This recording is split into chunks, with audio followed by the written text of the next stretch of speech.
मेरे को नीलेश शाह भी दिख रहे हैं और उनसे जरा हम कर रहे हैं बातचीत। नीलेश भाई बहुत बहुत शुक्रिया, थैंक यू वेरी मच, आज आपने समय निकाला है। दिवाली की आपको बहुत बहुत शुभकामनाएं सर, आपके पूरे परिवार को, आपकी पूरी टीम को। अच्छा सर, मैं सिर्फ दिवाली पे आपको शुभकामनाएं नहीं देना चाहूँगा, मेरे साथ तो जब भी आप जुड़ते हैं मैं आपको हमेशा शुभकामनाएं दूंगा, क्योंकि आपकी इंटेलिजेंस हमारे लिए काफ़ी शुभ होती हैं। तो ऐसी शुभकामनाएं लेने के लिए आप बार बार आते रहिए और हमको मौके देते रहिए कि हम आपको अच्छे से विश करते रहें। बहुत बहुत शुक्रिया आज भी अपना कीमती समय निकालने के लिए नीलेश भाई। अब मैं इसी से शुरू कर रहा हूँ कि हमने बहुत अच्छा पाया है इस संवत के अंदर, 25% का निफ्टी, 40% का स्मॉल और मिड कैप का। अगली बार भी पाएंगे या फिर थोड़ा कम पाएंगे? धन्यवाद आपको और आपके सारे व्यूअर्स और आप सबके परिवारजनों को भी दिवाली की बहुत बहुत शुभकामनाएं। और यही विश और यही प्रार्थना है कि सबका अगला संवत भी बहुत बढ़िया उभर के आए। हाँ बिल्कुल, पिछला साल जो है बहुत ही एक ज़बरदस्त साल रहा है। कई एसेट क्लासेस के लिए, इक्विटी मार्केट्स के लिए, लार्ज कैप मिड कैप सबके लिए बहुत बढ़िया रहा है, तो शानदार साल रहा है। लेकिन अभी जैसे अगला साल है, थोड़ा हो सकता है कि जो पिछले साल के मुकाबले में अगला साल जो है वो रिलेटिवली मॉडरेट हो, रिलेटिवली सॉफ्ट हो। तो थोड़ी सावधानी बरतनी चाहिए, लेकिन अपॉर्चुनिटीज़ की तलाश हमेशा रहनी चाहिए, क्योंकि ये मार्केट है, यहाँ पे बहुत सारी कंपनीज़ है जहाँ पे अलग अलग इनके ग्रोथ डायनामिक्स है। तो अपॉर्चुनिटीज़ आती रहेंगी और वही अपॉर्चुनिटीज़ के लिए सतर्क रहना पड़ेगा।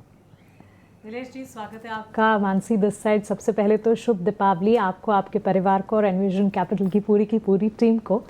आपको भी शुभ दीपावली। नीलेश, ऑफ कोर्स सतर्क रहना पड़ेगा।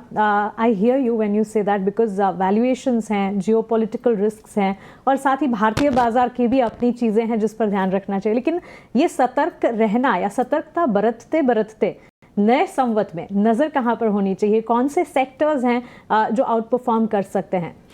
जो बहुत इम्पॉर्टेंट अभी यहाँ से आगे जो होने वाला है कि सेक्टर से भी ज़्यादा जो स्पेसिफिक सेक्टर के अंदर जो कैटेगरीज़ हैं, वहाँ पे जो कंपनी स्पेसिफिकली जो कैटेगरी डिफाइनिंग कंपनीज़ होगी, तो जो बड़े सेक्टर्स है वो तो सेक्टर्स जैसे फाइनेंशियल्स हैं, मतलब जो एक फाइनेंशियलाइजेशन की अपॉर्चुनिटी है, डिजिटाइजेशन है, रिन्यूएबल्स है, डीकार्बनाइजेशन है, डेमोग्राफिक्स है, ये जो बड़ी बड़ी स्ट्रक्चरल थीम्स है, वहीं पे अपॉर्चुनिटीज़ उभर के आएगी और वहीं पे हमें ध्यान रखना चाहिए।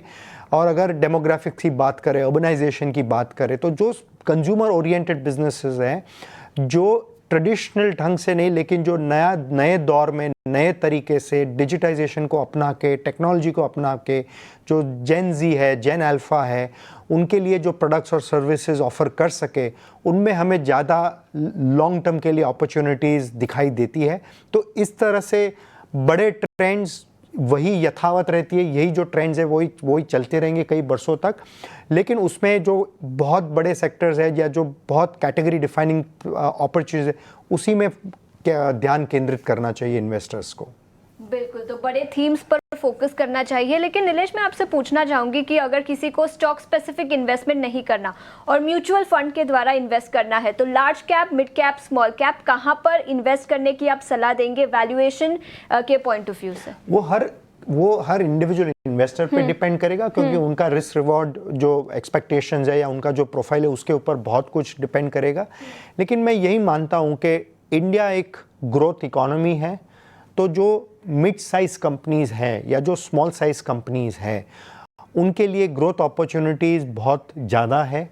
उनकी एबिलिटी ग्रोथ हायर रेट पे ग्रो करने की उनकी कैपेसिटी बहुत ज़्यादा है, तो उसी पे ध्यान देना चाहिए। तो मैं ये मानता हूँ कि लार्ज कैप में भी एक्सपोजर होना चाहिए, लेकिन साथ साथ में मिड कैप और स्मॉल कैप में भी एक रिलेटिवली एक्सपोजर होना चाहिए, क्योंकि वहीं पे ज़्यादा सुपीरियर ग्रोथ अपॉर्चुनिटीज़ हैं।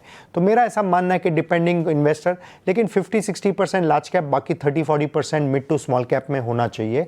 वो मैं ये एक नॉर्मल रिटेल इन्वेस्टर के लिए, बाकी जो इंडिविजुअल इन्वेस्टर के लिए, उनके लिए तो एक इंडिविजुअल ग्रोथ अपॉर्चुनिटी की तलाश रहनी चाहिए उनको। बिल्कुल, बहुत सारी अपॉर्चुनिटीज़ है इंडियन मार्केट में। शुक्रिया नीलेश, समय निकालकर ईटी नाउ स्वदेश के साथ जुड़ने के लिए।